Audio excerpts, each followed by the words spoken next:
नमस्कार दोस्तों। तो आज हम लोग बात करेंगे मीन लग्न में कौन से ग्रह योग कारक हैं और कौन से मारक हैं। अभी तक हमने 12 राशियों में से 11 राशियों की बात कर ली कि अगर वो राशियां लग्न में आती हैं तो उनका क्या फल होगा, वो योग कारक होंगे, उसमें कौन से ग्रह मारक होंगे। तो मीन लग्न यह पहला कुंडली का जो ये पहला घर होता है, इसको लग्न बोलते हैं। इसके विषय में हम लोग बात कर चुके हैं। कुंडली में 12 भाव होते हैं जो बिल्कुल स्थिर होते हैं, उसमें कोई चेंज नहीं होता। यह पहला भाव है तो ये किसी की भी कुंडली हो, कोई भी संख्या लिखी हो, उससे कोई मतलब नहीं। यह पहला भाव होगा, यह दूसरा भाव है, यह तीसरा भाव, यह चौथा भाव, पांचवा भाव, छठा भाव, सातवां भाव, आठवां भाव, नौवां भाव, 10वां, 11वां और 12वां भाव। यह 12 भाव हैं। गिनती क्या लिखी है, जो गिनतियां होती हैं ये राशियां होती है। 12 राशियां हैं, इनके आगे ये जो नंबर्स लिखे हुए हैं यही नंबर इस राशि को इंगित करते हैं कि यह राशि का कोई घर मिला हुआ है। तो 12 घरों में 12 राशियां रहती हैं। पहला घर हो गया मीन लग्न का। कहने का मतलब किसी की भी कुंडली में अगर यहाँ पे पहले घर में 12 लिखा हुआ है तो आपको समझ लेना चाहिए कि यह मीन लग्न की कुंडली है। और मीन लग्न की अगर कुंडली होगी तो जो ये राशियां हैं इसी क्रम में ही 1 से लेकर 11 तक ये बटेगी।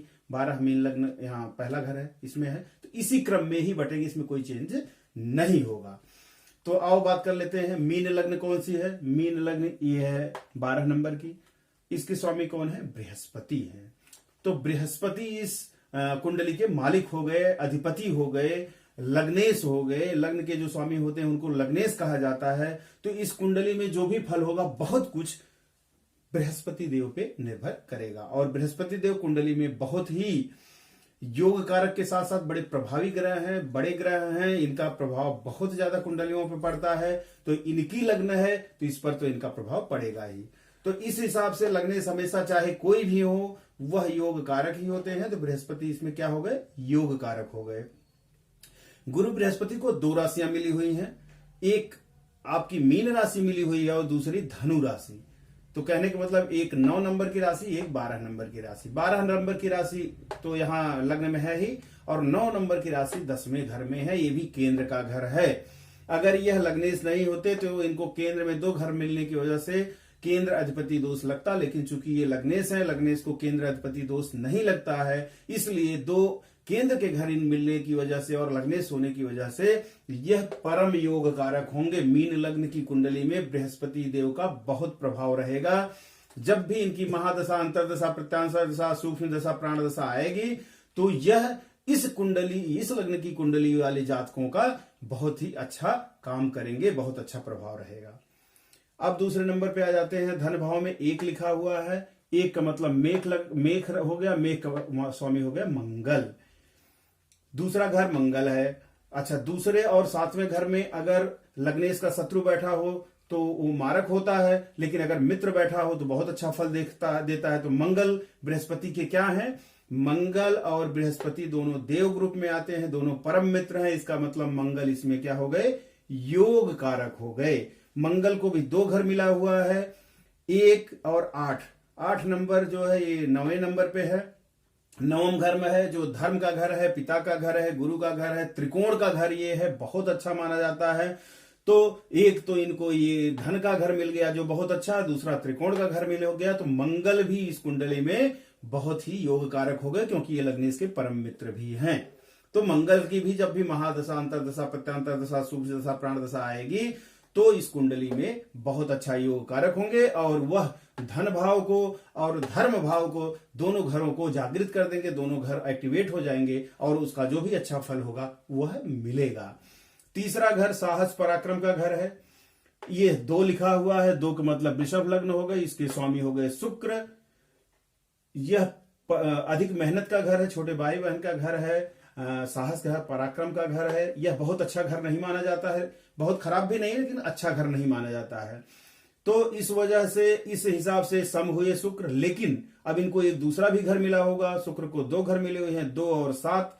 7 नंबर जो है ये 8वां घर मिला हुआ है, जो कि बहुत ही खराब है। कुंडली में 6, 8, 12 यह तीनों घर बहुत खराब माने जाते हैं। इसमें बैठा ग्रह कोई भी अच्छा फल नहीं देता। तो इसलिए शुक्र को एक बहुत खराब घर मिला हुआ है, एक खराब घर मिला हुआ है, तो इस हिसाब से मारक होंगे। और यह लग्नेश के परम शत्रु हैं, क्योंकि लग्नेश जो गुरु हैं वह देव मंडली में आते हैं, उन देवताओं के गुरु हैं, और शुक्र जो है उस दानों के गुरु हैं, तो यह परम मारक होंगे। शुक्र की जब भी महादशा, अंतरदशा, प्रत्यांतर दशा, सूक्ष्म दशा, प्राण दशा आएगी तो इस लग्न के जातक के लिए वह अच्छा फल नहीं देंगे। वो जो भी काम करेंगे उसमें बहुत ज्यादा परिश्रम करना पड़ेगा, दुर्घटना होने की भी संभावना रहेगी, और वह कभी भी अच्छा फल नहीं देगा। तो इनकी जब भी इनकी दशाएं चलें तो उसमें इनकी शांति के लिए इनके बीज मंत्र का जाप, दान, जो भी जब तब करना है वह अवश्य करना चाहिए। अब चौथा घर आते हैं। चौथा घर में 3 लिखा हुआ है। 3 का मतलब हो गया मिथुन। मिथुन के स्वामी हो गए बुध। बुध बृहस्पति के दोस्त भी हैं, मित्र भी हैं। गुरु और बृहस्पति, बुध और बृहस्पति, बुध और गुरु दोनों दोस्त भी हैं, बाप बेटे हैं। लेकिन समस्या क्या है? घर भी बहुत अच्छा मिला हुआ, केंद्र का मिला हुआ है, लेकिन समस्या इनके साथ ये आ गई, ये मारक हो गए। कैसे मारक हो गए? क्योंकि इनको 2 घर मिल गए, 3 और 6, और दोनों केंद्र के घर है। लग्नेश के अलावा किसी भी ग्रह को अगर केंद्र के 2 घर मिलते हैं तो उस पर केंद्र अधिपति दोष लगता है। तो चाहे क्यों ही ना लग्नेश का मित्र हो, वह योग कारक नहीं होता है।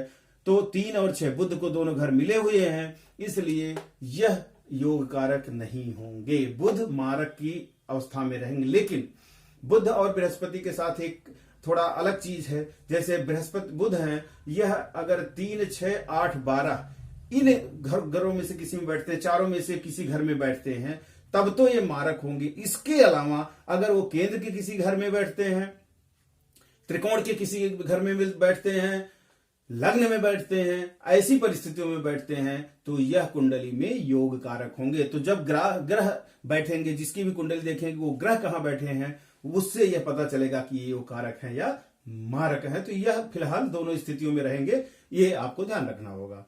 उसके बाद आगे आते हैं 5वां घर। 5वां घर में 4 लिखा हुआ है। 4 का मतलब कर्क राशि, इसके स्वामी चंद्रमा है, इनके पास केवल एक ही घर है। त्रिकोण का घर बहुत अच्छा माना जाता है, बृहस्पति के परम मित्र भी हैं। और आपको पहले हम बता चुके हैं पिछले वीडियो में अपने कि जो भी पंचमेश होते हैं, 5वें घर के स्वामी होते हैं, जो भी ग्रह उसमें होता है उसके जो स्वामी होते हैं वही इष्ट देव होते हैं। तो चंद्रमा इस कुंडली के इष्ट देव भी हो गए।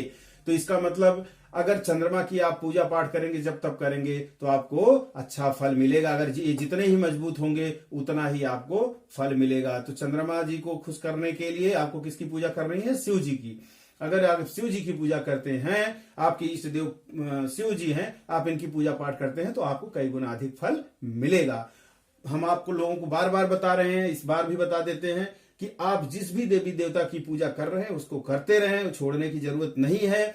और सारे देवी देवता जिसकी भी पूजा करते हैं, अंत में आकर के ब्रह्म एक ही है, भगवान एक ही है, वहीं तक पहुंचाते हैं। तो इसलिए आप जिस भी स्वरूप की पूजा कर रहे हैं करते रहें, वही आपके इष्ट देव हैं। लेकिन अगर आप भ्रम की स्थिति में हैं, आप ये नहीं समझ पा रहे हैं कि हमारे इष्ट देव क्यों कौन है, तो कुंडली के हिसाब से जिसके भी लग्न में 12 लिखा हुआ है उसके इष्ट देव शिव जी होंगे। अगर शिव जी की पूजा पाठ करेंगे तो उनको कई गुना ज्यादा फल मिलेगा।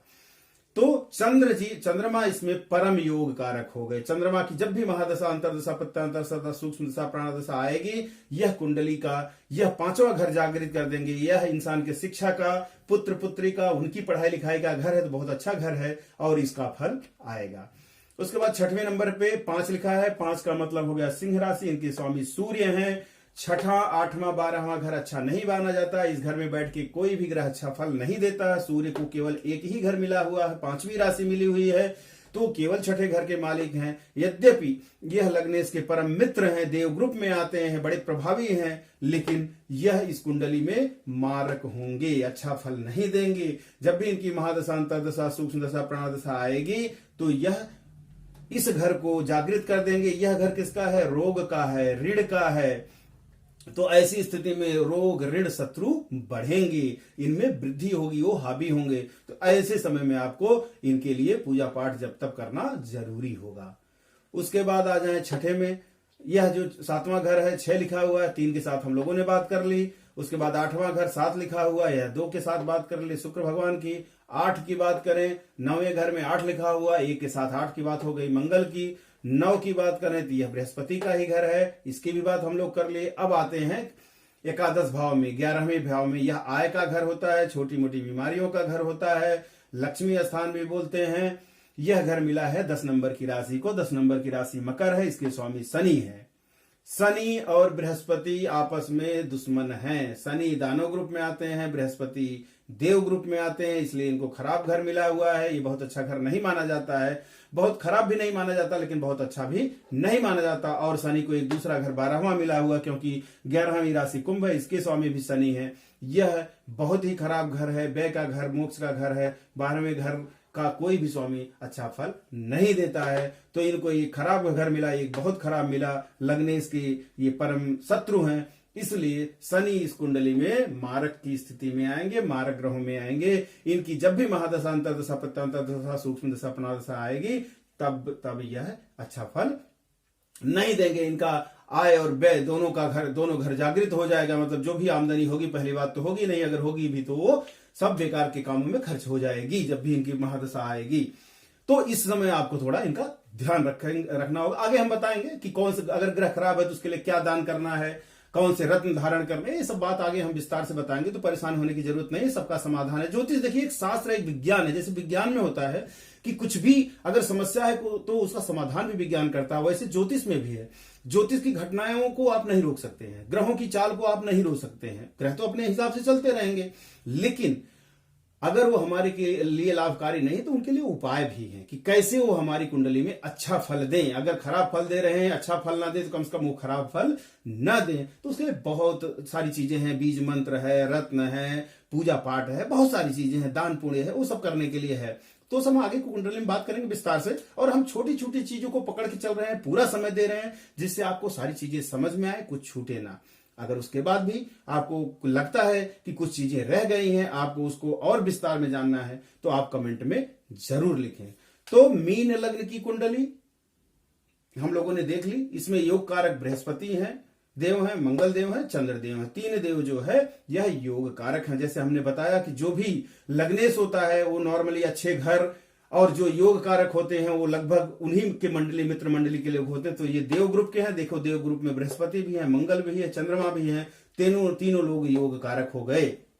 और इनके जो शत्रु मंडली है या किसी कारण बस खराब घर जिसको मिल गया है, वह मारक हो गए। मारक में कौन हुआ? शुक्र, बुध, सूर्य और शनि। यह अब जबकि सूर्य देव ग्रुप में आते हैं, लेकिन उनको घर खराब मिल गया इसलिए मारक हो गए। बाकी शुक्र, बुध और शनि तो इनके अच्छे घर में नहीं आते हैं, मित्र में नहीं आते हैं, दुश्मनी में आते हैं, इसलिए इनको ये घर मिले हैं। तो इस कुंडली के जो इष्ट देव हो गए वो शिव जी हो गए। तो ये हो गया अपना। तो आज हमने मेष राशि से लेकर के मीन राशि तक की बात कर ली। 12 जो ये लग्न है इनके विषय में हम लोगों ने जान लिया कि कौन से ग्रह योग कारक है, कौन से मारक है। अब आगे की वीडियो में और कई सारी बात करेंगे जो कुंडली के लिए बहुत जरूरी होती हैं। क्रम से वो आपको बताते जाएंगे, जिससे कुंडली का फलादेश करने में बहुत आसानी हो जाए। ऐसी स्थिति आ जाएगी, आप हमारे पार्ट वाइज वीडियो देखते रहेंगे, कुछ समय ऐसा बाद ऐसा आ जाएगा कि आपको अपने आप ही सारे फलादेश करने आ जाएंगे। आज के लिए इतना ही। बहुत बहुत धन्यवाद।